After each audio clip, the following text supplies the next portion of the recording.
Hello, Creeplings and Frightlings. It's Margaret, the Femme Fatalities, and I am joined today with Arika. Hello, everybody. Thank you for joining us again today. Of course. What are we talking about today? Today we will be talking about The Grudge. American version. The American version, yes. From 2004. Yeah. Spoiler, or not spoilers. Trigger warnings. Violence on women. Violence on children. An animal dies. Stalking. Supernatural beings.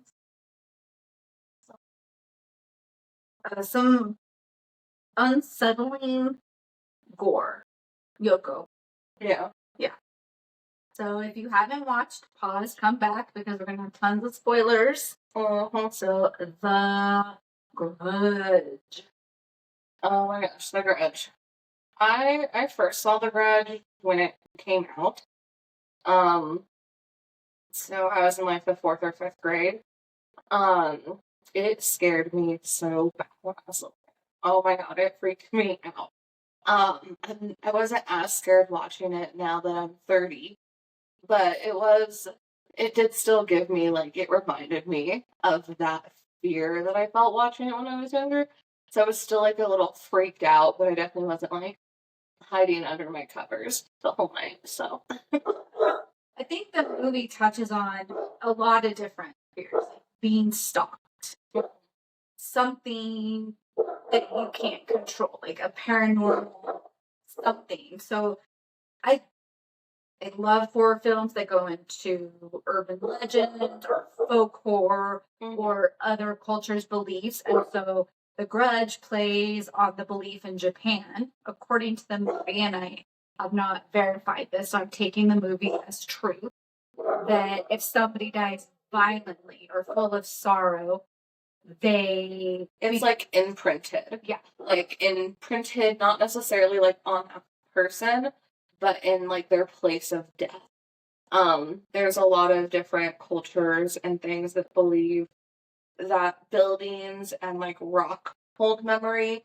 There's a lot of different cultures also too that believe water holds memory. So when something so tragic and angry happens, for example, in a house, stone, water, all of that it basically imprints on those things, and it just keeps reliving that experience over and over and over again. And when somebody of the living world goes in it or near it, they're affected, and then they're kind of like grabbed in to the repetition of this horrible thing that took place. So they're essentially cursed because they fall into it. And again, it's fascinating premise as you talk about like buildings and ghosts. I have a Navajo friend, and she talks about how on the reservation there's empty houses, and it's because somebody died in that house, and to them that house is now the dead people's house. It's no longer a house of the living, so they just abandon it. In my thanatology, which is death, dying, and bereavement studies, we had to choose another culture to understand their death beliefs, and I chose Vietnam. And they actually believe it's bad luck to die outside of the house.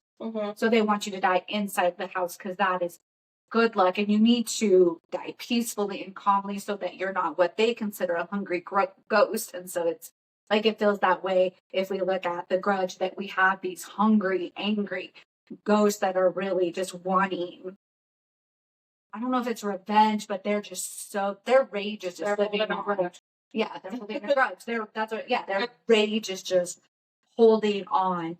I think what makes this movie even that much more unsettling is the little boy. I mean, this is like 2004, so the special effects are a lot better now. That's when you watch this, like, give the movie a little bit of space, because his makeup is, I would say that's what's unsettling. I think the child that played the little boy, that was just so, just the way he looks at you, even if he was living, would be unsettling. He just has like this dead stare. Yeah, just really blank, and like his eyes are just like really wide and just stare at you.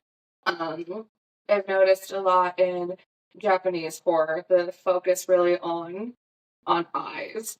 And I love it because it is really scary. Like in The Grudge, you see it really focus in on the woman's eyes and her face, especially, and her hair too. Yes. I mean, the cover is just her hair over her face, and you just see like her one eye. Oh, I agree. Mm-hmm. So basically, the movie American nurse has to go into this house that she does not know has already claimed essentially Several two families, the original family. 3 detectives that investigated that original. Husband finds out wife is obsessed with an American professor. He kills her, kills the son, kills himself. The grudge started because then the professor kills himself. Oh yeah, so suicide. Yeah, the other professor. Yeah, and then a new family moves in, and the professor is the president of Bill Pullman. Yes, the president. Sorry, every time I see that actor, I just call him Mr. President. Buffy Vampire Slayer fans probably enjoy this movie because we have Sarah Michelle Gellar as the American nurse who just gets sucked into this world. Yeah. And it's crazy, like, just the thought of, like the premise of, like, you just go and buy a house and step into it, and all of a sudden it's just, like your family's just, like, done. You're cursed. Yep. And we're still exploring Japanese horror, so we're not know-it-alls so far yet, but I don't, I'm not, like, an expert. It feels like so far, like, what we have watched, there is this theme, and if anybody disagrees or knows more, please comment, maybe point us in a direction to go to educate ourselves, get more information, because we really are fans of this genre. I feel like in Japanese horror, it's like, once you step into something, you're not escaping it. Like, it is, you're just in it. You're cursed.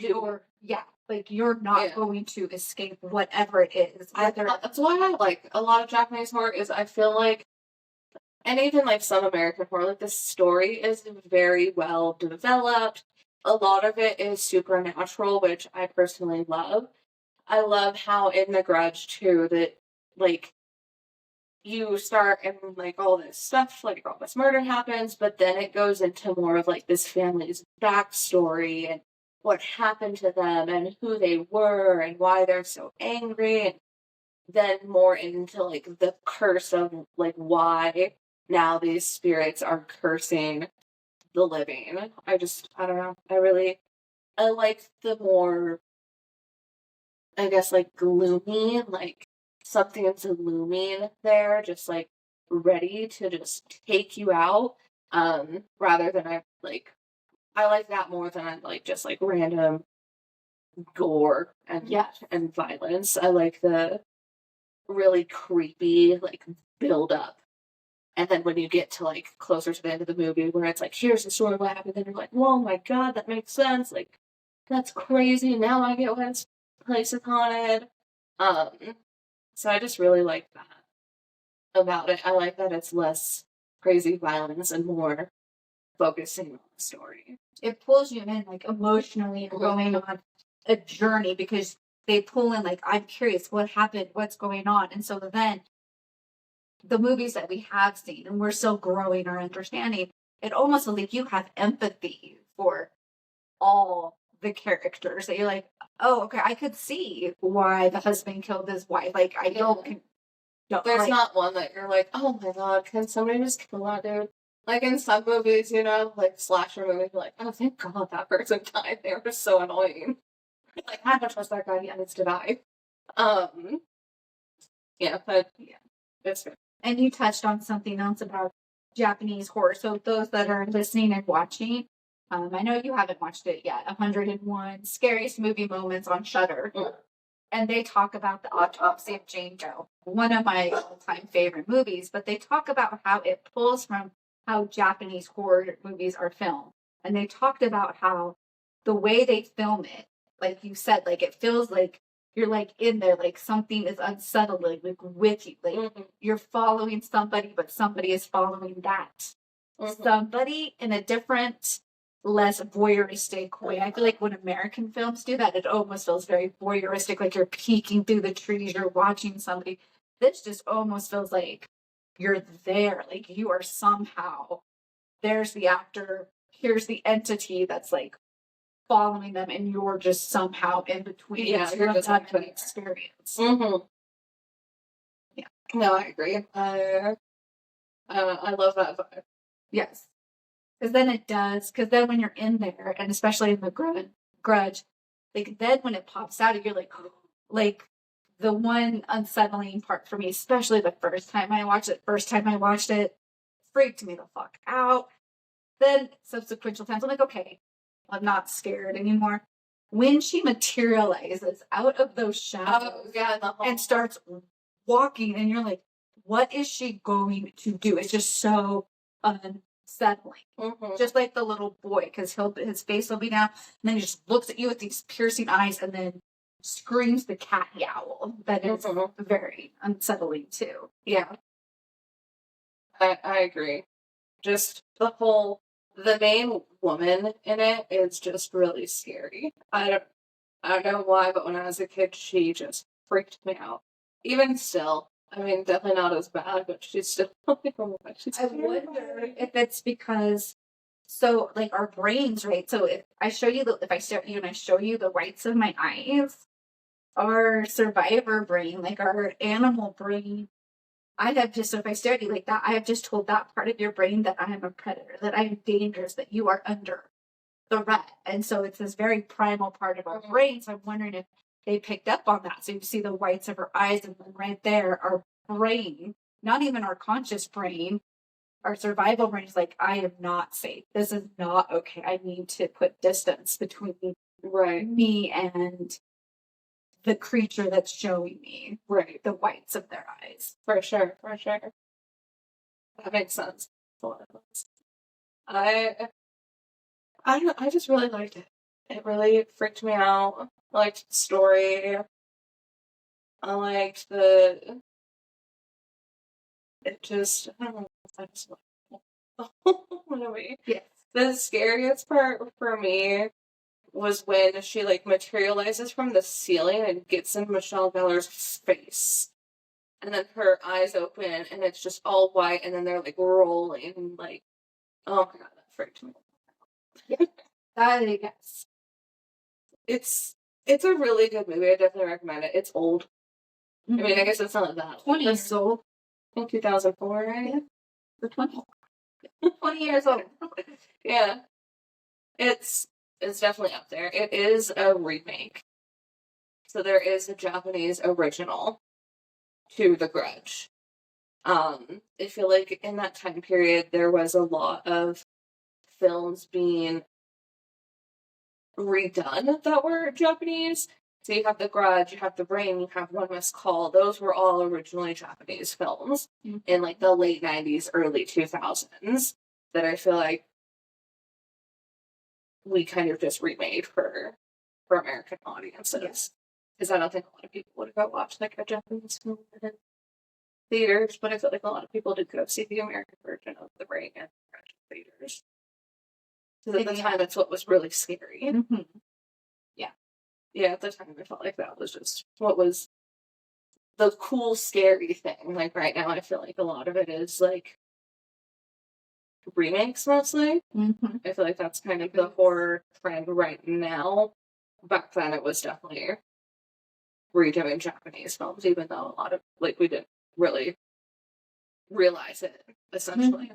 Like, I didn't know about The Ring or The Grudge or One Missed Call till, like, way later.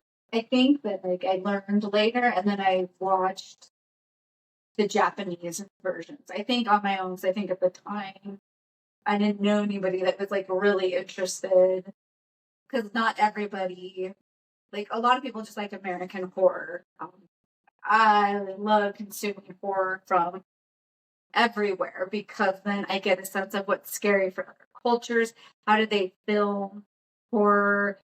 Like I was sharing with you, I watched La Llorona, a Guatemalan film about the genocide of the Mayan people, and just how poetic that film was done, very different than the American La Llorona, or there's just a lot of the French. If you get into French horror, be warned because they can do some graphic, horrific stuff. So I've been kind of tiptoeing around French horror. Mm-hmm. But Japanese horror, Korean horror. I think definitely looking at other films from other cultures is important and just educational, and it's fun. If that's what you want to do, a good intro film to that, if you just want little snippets. I think it's on Prime or Netflix, The ABCs of Death, which had a really cool premise of that the people that did it reached out to directors and writers of different cultures and asked them to make a 3 to 5 minute long horror story. And they gave each person a letter and said, like, this is what yours is based on. So it's a movie of all of these different films, short films by all of these different people in different cultures. I will warn you, it is graphic. It gets a little intense at parts. So just be warned, but it is interesting to watch different cultures, 3 to 5 minute long horror stories. I liked it a lot. And I will give thank you for sharing that, the Grudge credit, because I haven't watched the Japanese version in quite some time, but I do feel like the American version stayed true to the cinematic story. Like it kept that Japanese style storytelling. We're going to talk about The Ring, and in that one we're going to get into how different those varied from each other. So I always find that fun. The Grudge, like the American version, I agree. It reminded me of the Japanese version of The Ring.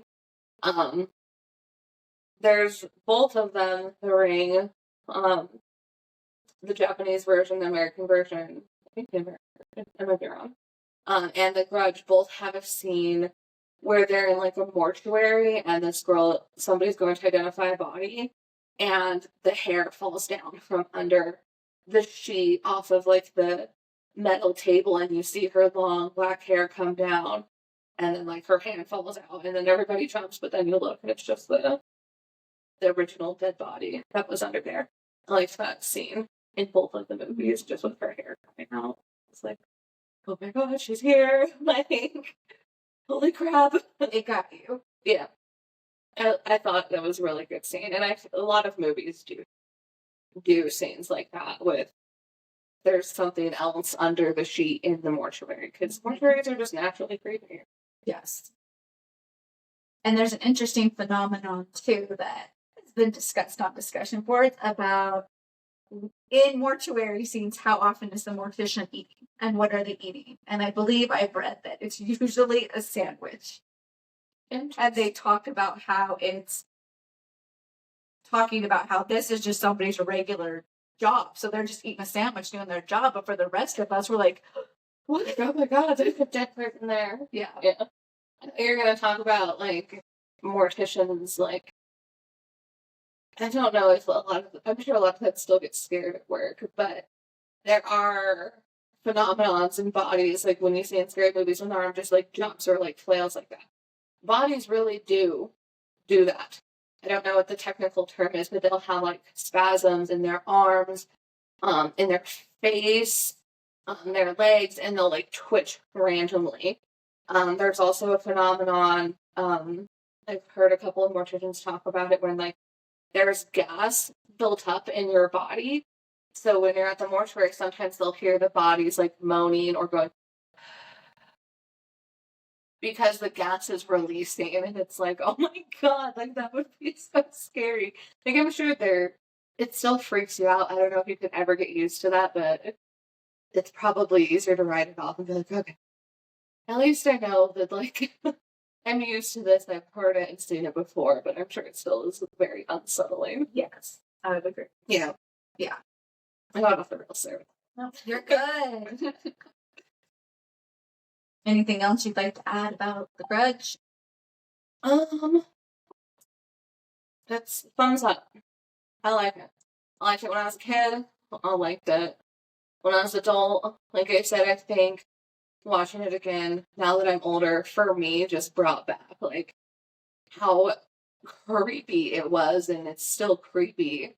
So I think that's a lot of the reason also why I really like it, because it scared me back then, and it still creeps me out to this day. It's not one of those movies where you rewatch and you're like, why was I afraid of this as a kid?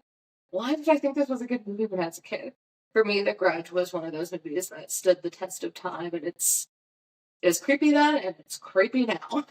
Yes, agreed. Another thumbs up. Definitely well worth the watch. So go give it a watch and let us know what you think. Yeah. Yeah. All right. Thanks for watching and listening.